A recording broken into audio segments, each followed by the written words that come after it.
Welcome to the Our Forever Smiles podcast, a podcast created to support mothers of children who were born with clefts and those who love them.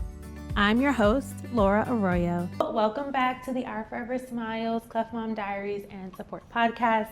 I am Laura Arroyo, and we are so thrilled, of course, to continue our series from the ACPA meeting, where we've been able to talk to wonderful professionals and everyone along the cleft journey, or that is working with people that are along the cleft journey. But today we want to introduce a really special project, initiative, foundation that I've actually recently learned about through my own hospital, my own team. And so really excited to share here. Dr. Kirschner and Catherine is here to talk about magical moments. Welcome. Thanks for having us. So, of course, I can't go without asking, right? How did Magical Moments start? How did Magical Moments start? So Magical Moments started about 5 years ago, and it was a kitchen table conversation between my wife, Krista, and I. So I've been in the field of pediatric facial reconstruction for 30 years, and we were just having a conversation about stigma, and particularly appearance-related stigma, and the challenges that our kids face and what resources are available to help them with that. And it really struck us that there are between 300 and 400 wish-granting organizations in the United States that do the very good work of granting wishes to kids that have life-threatening conditions, but not a one devoted to kids that have quality of life-threatening conditions like facial differences and face appearance-related stigma. And many of our kids will apply to some of these other wish-granting organizations, but they're deemed ineligible. So we thought there really is a need for an organization that grants wishes to kids that face appearance-related stigma that really inspires them to follow their dreams. So we had this concept of what Magical Moments Foundation would be, and within weeks our basement walls just filled up with Post-it notes of everything that would be Magical Moments Foundation. And that was in January of 2020. So as we all know, that was just days before everything locked down. So you'd think that might not be a good time to start a nonprofit foundation, but it actually worked out pretty well. So Krista was a medical credentialer at the time, and she was furloughed from her job because of COVID. But that gave her the time to start to lay the infrastructure for Magical Moments and to launch the website and to get all of our paperwork tidied away. So she was called back to work in the fall of that year, and she quit because she had found a job that provided her way better rewards than she ever could as a medical credentialer. So that was the start of Magical Moments Foundation, and we granted one wish in 2020, and since then we have just grown exponentially. Yeah, I love that. I think, do you have a cleft-affected child by chance? I don't. No. Yeah, it's just fascinating that, like, you know, you've taken both your wife and you have taken kind of this, like, your careers to like the next level, right? Like, there's one, I know, based on the conversations that I've had with multiple surgeons, a lot of your job is like also really technical and kind of you follow the children that you see along, you know, this long journey, and so you do get to know them and stuff like that. So then that's when the kind of like the emotional connections I believe come into play there, and so it's really fascinating that just in your work, you've been able to kind of see that there was a gap and a need there. Yeah, definitely. I mean, the thing that was eye-opening for me is that for many, many years in craniofacial care, we as providers measured the outcomes that we thought were important, right? So it might be facial symmetry or aesthetics or maxillomandibular relationships or speech outcomes. And we record and research and report these outcomes, right? And then along comes the entire discipline of patient-reported outcomes or quality of life outcomes. So now instead of asking the question, how do you look, or how do you sound, or how did your jaw grow, we're asking the question, how are you doing? And the thing that's eye-opening, particularly as a surgeon that's been taking care of kids for so many years, was to learn that the correlation between the outcomes that I measure and the outcomes that are reported by patients and families is not very high at all. So there are kids that I would think, based upon the outcomes that I measure, are doing very well. But when you ask them the question, they're actually struggling.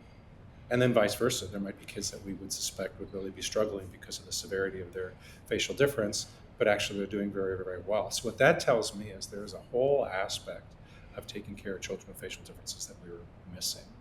And that aspect really, I think, is the long-term emotional and the short-term emotional impact of appearance-related stigma. And then, when we talk about stigma, there's kind of that sort of obvious, noisy form of stigma that we all understand that takes the form of teasing and bullying and staring. But there's this quieter form of stigma that is just as damaging, if not more so. And it looks kind of like this. So our kids will go shopping at the malls and the stores where they love to shop. And they'll see these big, beautiful color advertisements filled with kids that don't look like them. Right? Or they'll go home and open a magazine that they read and they'll see kids that don't look like them. Or they'll turn on the television and they'll see kids that don't look like them. So they grow up in a world that very quietly may be telling them, because of your difference, there's things that you can't do and things that you can't be. That somehow, because of your difference, your dreams need to be a little smaller than those of your peers. And that's where Magical Moments came from, because we exist to tell kids, you are not at all limited by your facial difference, but you're only limited by how big your dreams are. And so we grant wishes that are designed to inspire kids to follow their biggest dreams. I love that. That's so wonderful. Catherine, you did a poster for the ACPA meeting, right? Yes. Can you talk to us a little bit about what your poster is about? Absolutely. So it was so exciting. This is my first time being here at the ACPA annual meeting, and I was so grateful to be able to present our findings about this study. So essentially what we were looking into was to see what the impact of a magical moment is exactly. Is it just a fun day, or does this extend for years to come and have a lasting impact? So we did an online survey as well as a phone interview with 15 parents of our wish recipients, and the findings were just incredible. Words like life-giving, life-changing, God-sent were used to describe these magical moments, and we were able to identify 9 main themes showing the long-lasting impact that a magical moment has on children with facial differences, amongst being, an increase in confidence and self-esteem, an increase in motivation to follow your dreams and work harder to achieve all that you've hoped for, and so much more. So it's really rewarding to know that all the fundraising and passion and work we put into this really, really is paying off and does make a difference. I love that. And what are some wishes that you all have been able to grant? So they're all over the place. I mean, it's just absolutely fascinating to see what kids come up with.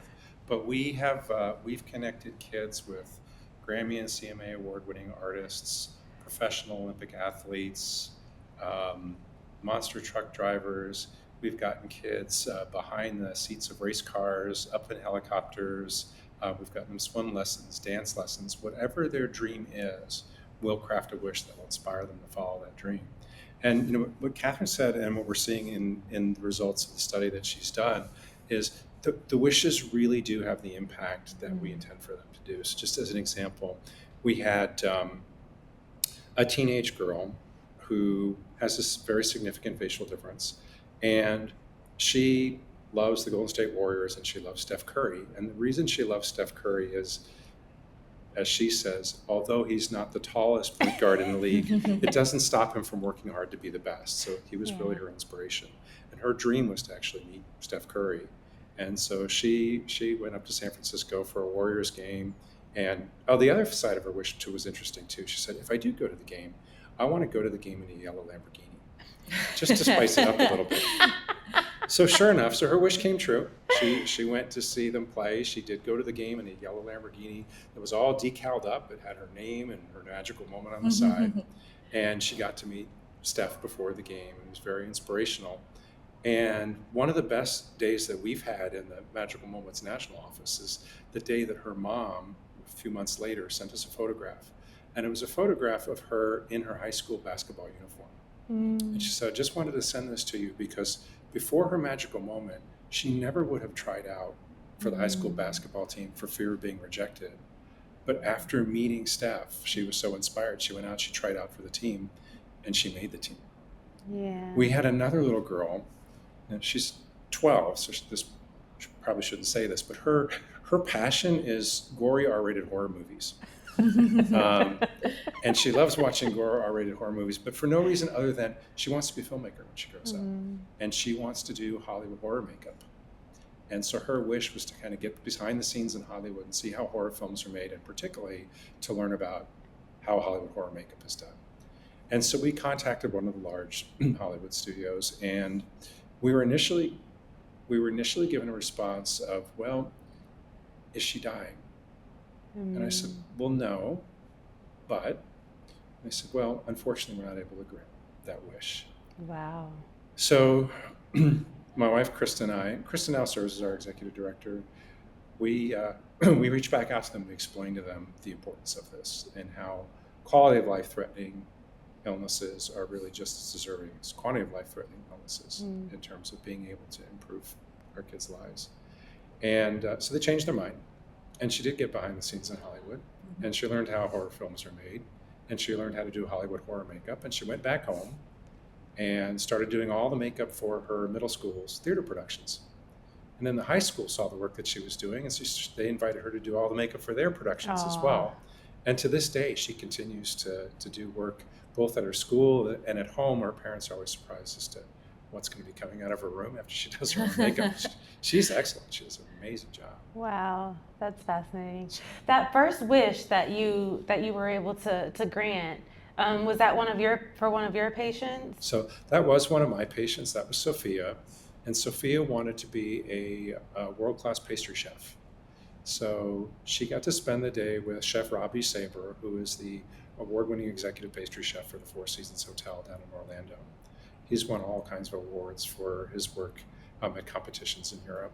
And so she got to essentially be his apprentice for a day. So, and one of my favorite magical moments is one of a teenage boy born with a significant facial difference. He has bilateral microphthalmia, so he has no eyes, he's completely blind, and had a bilateral cleft lip and palate. And despite all his challenges, he taught himself from an early age to play the most beautiful classical piano you'd ever hear. And his dream was to meet and sing with his idol, Andrea Bocelli. And he lives in New York, so he actually had the opportunity to go to all of Andrea Bocelli's concerts in Madison Square Garden, but never a chance to meet with or sing with him. And like, what a day it was just shortly before Christmas when he got to meet Andrea Bocelli, and the two of them sang Time to Say Goodbye together in Andrea Bocelli's dressing room. He then got to get on stage at Madison Square Garden. It was just phenomenal. Yeah. Wow. That's incredible. And so how has this kind of been able to grow so big over 5 years is such a short amount of time. And also, before you answer that, like, when places do say no, like what do you do? Like, I imagine it's sometimes you do get some like rejections of wishes. Not often. He also doesn't take no for an answer. Yeah.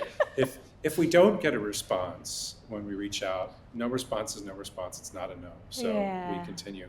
But we don't take no for an answer either, because our kids deserve more than that. Yeah. So we actually don't get many no's. I mean, there are wishes that are difficult to grant, and it sometimes takes a lot of work. Sometimes it'll take a year or more to put a wish together. And some of them are actually fairly easy. You know, a little girl that wants to take dance lessons, for example.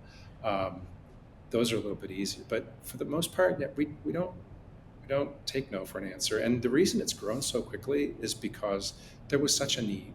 And there are so many kids with facial differences of all kinds. So we serve kids not just with cleft lip and palate, but with all kinds of facial differences, other craniofacial differences, syndromic diagnoses, genetic differences that lead to appearance differences, facial trauma, cancer reconstruction, burns, and other trauma.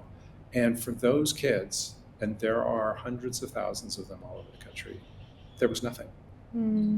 Yeah. Was there a wish that you received that you kind of was like, it's impossible, it's a little, I don't know if we can get that one done, but we can get close to it? There haven't been many we haven't done. Taylor Swift wishes are tough. So we haven't succeeded there, but we've been successful in most. We have a little boy with a cleft lip and palate now who's he's a horse guy and he's a country music guy, and his dream was to meet Lainey Wilson, and she's very excited to meet him this October. So that one's going to be happening. I love that. So I know that there is a chapter at UNC. Are there other chapters kind of around the world that sort of do the same work that you're doing with UNC, Catherine? Yeah, so we were able to start the first chapter at UNC, and it's grown so quickly. I mean, the foundation speaks for itself. It's easy to fall in love with the mission and get involved. And ever since we got a first chapter at UNC, we were able to start spreading them across the country. So we've got a chapter in California, Florida, New York, all over the country. So our goal is to keep them growing. And it's really been so wonderful to see how many students have been able to, work so hard to help us grant these wishes and spread awareness and just promote a more loving, accepting community. So it's Yeah. been a really wonderful experience to see these chapters grow and hopefully help Magical Moments grow as a whole. Yeah. And Catherine's being characteristically humble, but she's our director of student chapters, and she started the first chapter on her own at UNC, but she has now single-handedly helped to launch nearly 30 university student chapters all over the country. Wow. And it's really just amazing to see the enthusiasm of the students and the work that they're doing to promote awareness, but also to help raise money to help us grant wishes. Yeah. Aside from anything that you've mentioned already, what are some of the challenges or some of the ways that we can kind of do more to support Magical Moments? So aside from the obvious, which is the fundraising side of things, because wishes sometimes don't come cheap, but the kids are certainly worth every penny. The most important thing, I think, really is just increasing awareness of the fact that Magical Moments is there as a resource for kids with facial differences. There's no other organization in the country that we know of that's doing this type of work to grant wishes, to inspire and encourage kids with facial differences to follow their dreams. And so a lot of the work that we really try to do is just to get the word out, because so many people don't even know about us.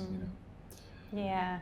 So I actually, Catherine reached out to me as well, because we do have a great community in our Forever Smiles, to reach out to our North Carolina families. And so we were able to send the nomination forms out. And so I'm really grateful that we were able to do that. And to hopefully grant a wish to a North Carolina family.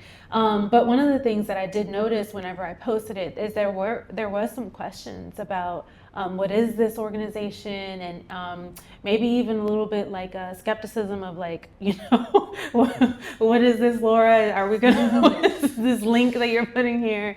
But I really love the simplicity of being able to nominate. Just kind of like the form is really easy to fill out. I think the website really explains on what the mission is and what the intention of the organization is. And so that's been really really nice to be a part of myself, I feel like. And I think that the families that, once that was explained, they were really excited about that. And I hope to continue to spread awareness about it, because as you've shared, like, I think that the kids are really deserving of this. I actually didn't know that there were so many wish granting. We always hear about Make-A-Wish. Make-A-Wish, yeah. That's the big one that everyone, goes to. But I didn't know that there were so many out there. Wow. And they do good work, but Yeah. most kids that have appearance differences, that face appearance-related stigma, are not eligible for wishes from Make-A-Wish and the other wish granting organizations. And you're right. So for us, the nomination process is fairly simple. Mm-hmm. So kids between the ages of 3 and 18 are eligible for wishes. They can be nominated by parents, other family members, their caregivers. Mm-hmm.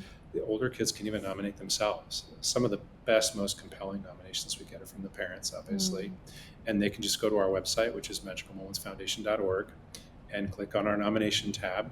And we basically ask 3 simple questions, which is, what is your child's special story?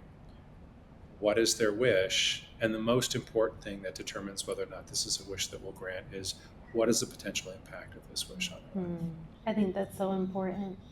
And so you mentioned fundraising and money. Mm-hmm. So what are some cool ways that someone like myself or anyone that is listening to this can support financially, or is there a way that someone can kind of fundraise for Magical Moments? Sure. So it's any and all, right? So obviously the simplest way is just to go to our website, magicalmomentsfoundation.org, and click on our donate banner. That's a simple way to do it. But there are many other ways too. So groups that want to host their own fundraisers for Magical Moments can do so, be that a bake sale or a car wash, or sky's the limit. We just ask that you reach out to us at our national office so we can help provide you with the appropriate materials and logos and things like that for your fundraiser.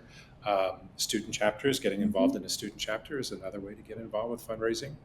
And then every year we have a big event in Columbus, Ohio, where we're headquartered, called the Night of Magic, which is our big fundraising gala, which truly lives up to its name, the Night of Magic. It's really a pretty incredible night.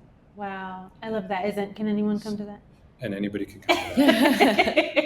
I'm gonna have to book a flight. So anyone can come to that. So, but if anyone has any questions or any other ideas or any other ways that they'd like to help us out, just reach out to us on our website. Krista's email is info@magicalmomentsfoundation.org, and just need to reach out. We're always looking for partners. Awesome. Well, thank you, Dr. Kirschner, and thank you, Catherine, for being with us today. Thank you so much. Thank you for having us. You're welcome.